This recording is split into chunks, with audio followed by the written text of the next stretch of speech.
When Sarah Mitchell set up a baby monitor in her living room, she expected to catch adorable moments of her 3-year-old daughter Emma playing with their German Shepherd, Zeus. What she witnessed instead left her frozen in disbelief, staring at the small screen in her hand as if it might offer some rational explanation for what she was seeing. The footage showed little Emma, barely 3 feet tall in her favorite purple overalls, standing with her hands planted firmly on her hips in front of the massive 90-pound dog. Her tiny finger wagged furiously as she unleashed a torrent of stern words that would make any parent proud or deeply concerned about where their toddler had learned such an authoritative tone. "No, Zeus, bad boy, you don't do that." Emma's high-pitched voice rang through the monitor speaker with surprising authority, the kind of voice that seemed far too mature for someone who still occasionally forgot to use the potty. Zeus, all 90 pounds of pure muscle and German Shepherd majesty, sat obediently before her, his normally proud ears pinned back against his head, his dark eyes looking genuinely remorseful.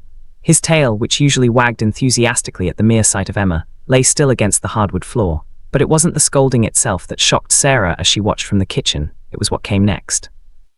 Emma reached into the pocket of her overalls with her small hand and pulled out a handful of Zeus's favorite treats, the expensive organic ones that Tom insisted on buying despite Sarah's protests about the price.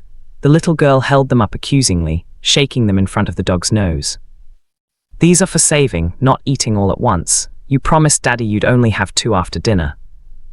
Sarah's heart stopped. The coffee mug in her hand trembled, and she had to set it down on the counter before she dropped it. Just that morning, barely 2 hours ago, her husband Tom had told Zeus, jokingly he thought, to save some treats for later because they were running low at the pet store. Tom had been alone with the dog in the kitchen at the time, having his usual morning conversation with Zeus while he prepared his coffee. Emma had been upstairs in her room, or so they both believed, playing with her dollhouse. The treat container had been on the top shelf of the pantry, well out of Emma's reach. Sarah knew this because she'd put it there herself the night before, specifically to keep it away from curious toddler hands. There was no way Emma could have seen or heard what happened in the kitchen that morning. "You can't break promises, Zeus," Emma continued, her voice softer now, taking on an almost motherly quality that seemed impossible for someone who still needed help reaching the bathroom sink. "Mommy says promises are very important, even for dogs." Sarah's hands shook as she set down the monitor and rushed into the living room, her heart pounding. She found Emma now sitting cross-legged beside Zeus, the dog's large head resting in her tiny lap. The treat bag sat between them on the floor, carefully portioned into small, neat piles, more piles than a 3-year-old should have the patience or understanding to create.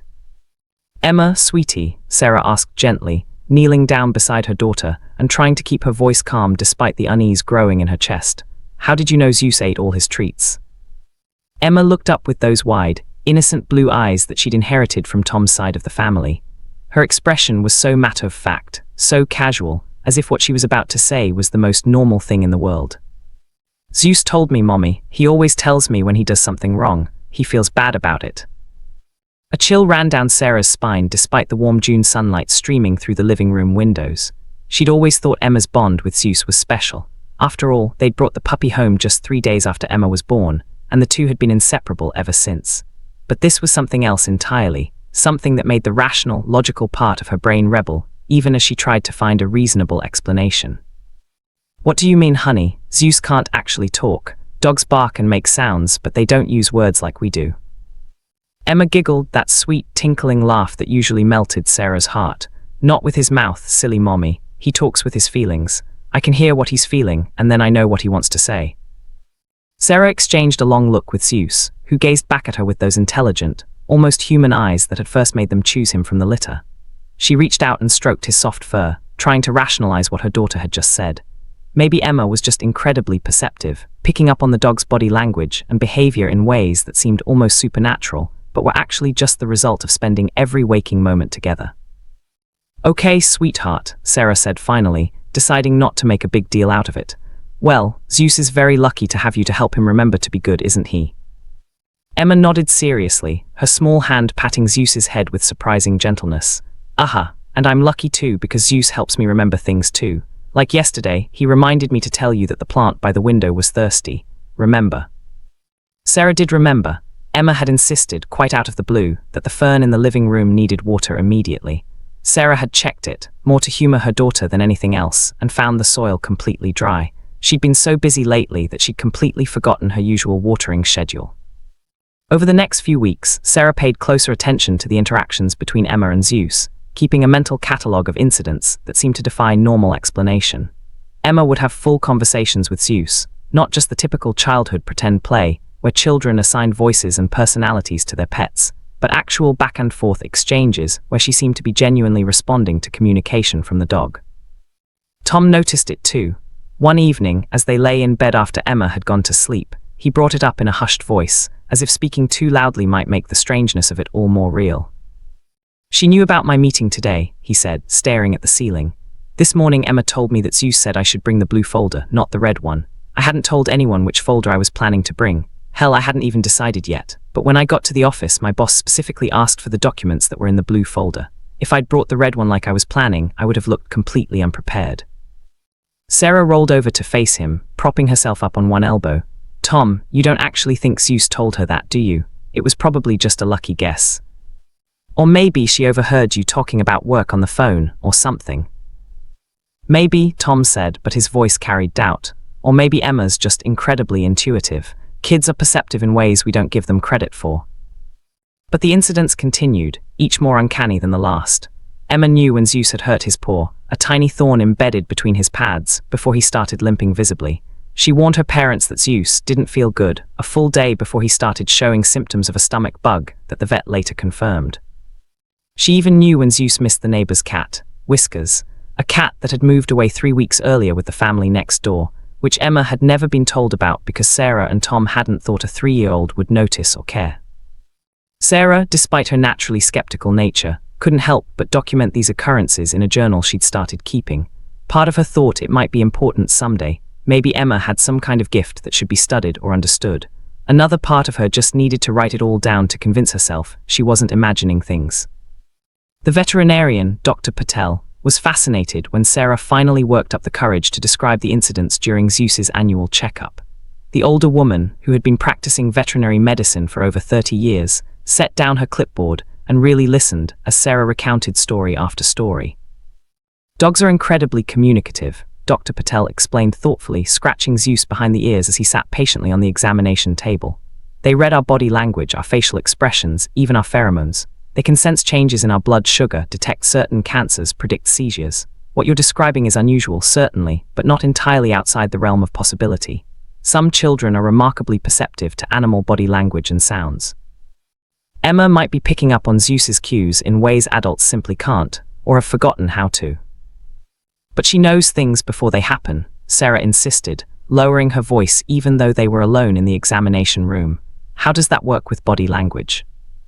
Dr. Patel smiled enigmatically. "Animals live very much in the present moment, but they're also incredibly attuned to patterns and subtle changes in their environment. Perhaps Zeus senses things beginning to happen before they become obvious to us, and Emma is perceptive enough to understand what he's sensing. The bond between a child and a pet, especially when they've grown up together from infancy, can be quite profound." It was a rational explanation, and Sarah clung to it, wanting desperately to believe that there was nothing supernatural or unexplainable about her daughter's connection with their dog. But deep down, she knew that some of the things Emma knew couldn't be explained by simple perception or environmental cues. The most shocking moment came on a warm Saturday afternoon during their annual summer barbecue. Sarah's parents were visiting, along with Tom's brother and his family. The backyard was filled with the sounds of laughter, the smell of hamburgers on the grill, and the happy chaos of children playing. Emma had been running around with her cousins, her face sticky with watermelon juice, seemingly just another normal, joyful 3-year-old at a family gathering. Then suddenly, without warning, Emma dropped her juice box mid-sip. The red liquid splashed across the patio as she took off running towards Zeus, who was lying peacefully under the big oak tree in the corner of the yard, away from the noise and activity.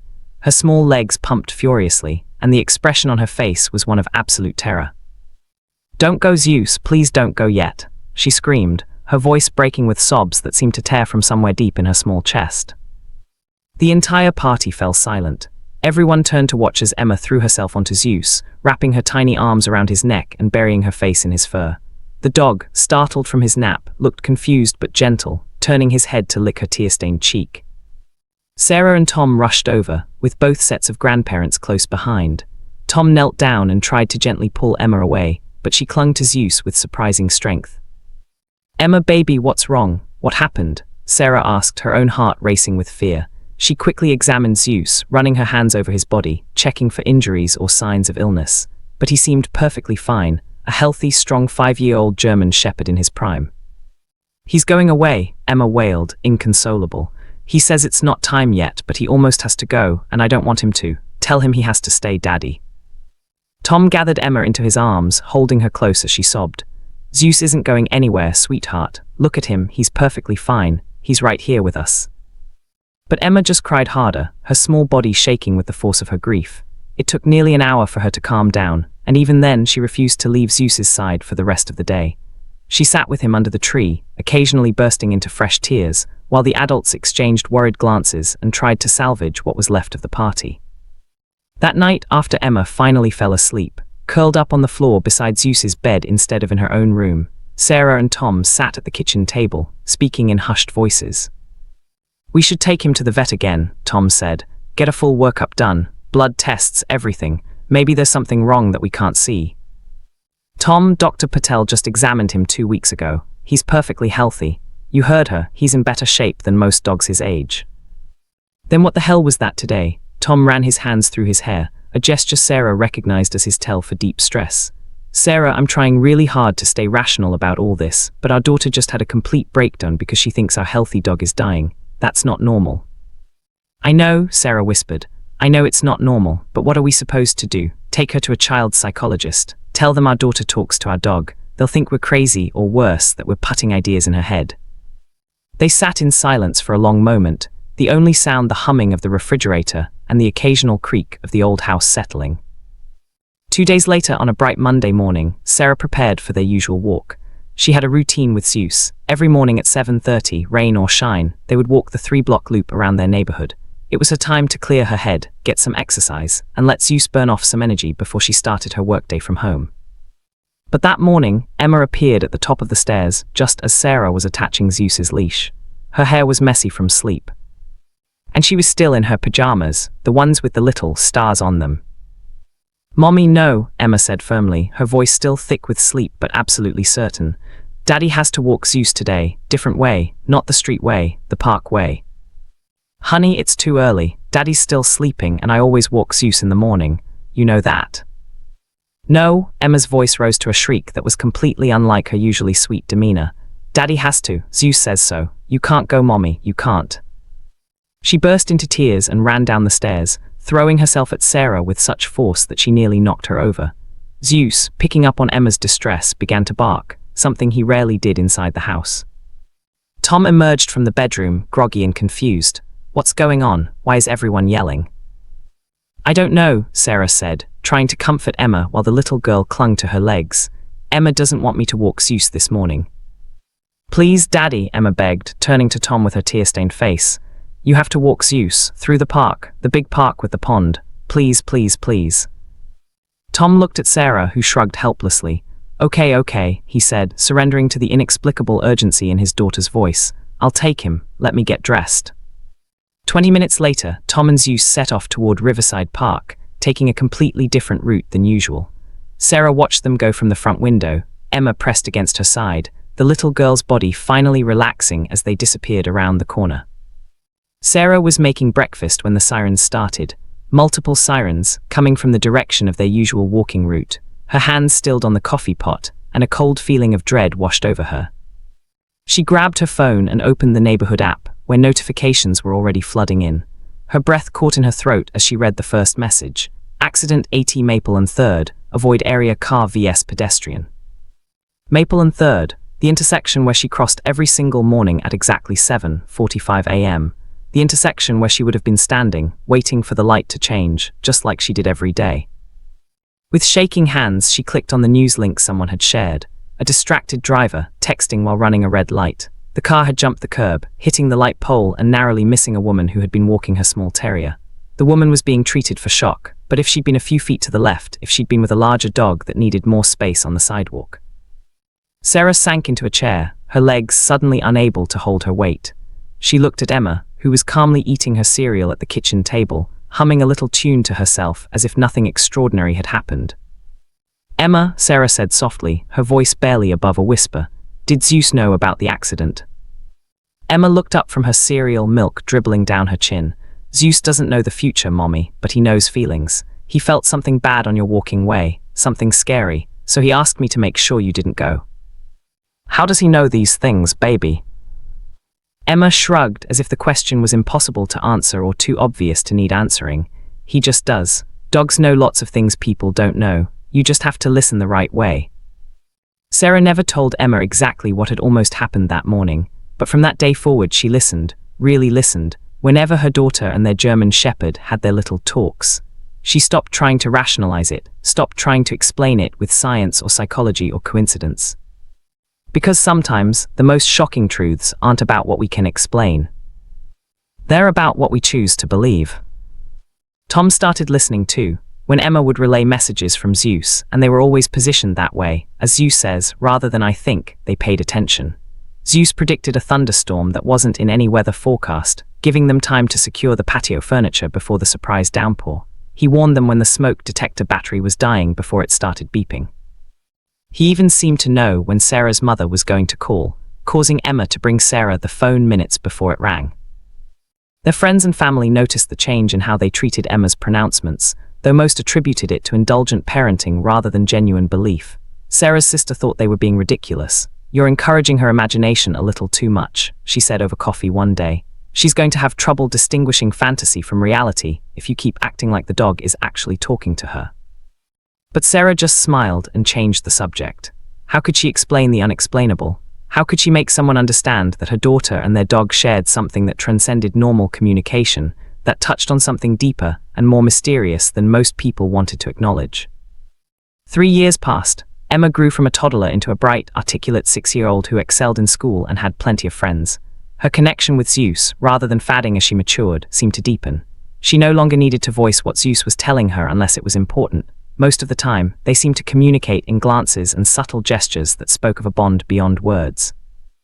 Then came the incident that would convince even the most skeptical observer that something extraordinary was happening. It was late October, the leaves turning brilliant shades of red and gold. Tom had taken Zeus for a long hike in the state forest preserve about 30 minutes from their house, something he did occasionally on weekends when he needed to clear his head, and Zeus needed more exercise than their usual walks provided. Emma had stayed home with Sarah, working on a school project about autumn. They'd been painting leaves at the kitchen table when,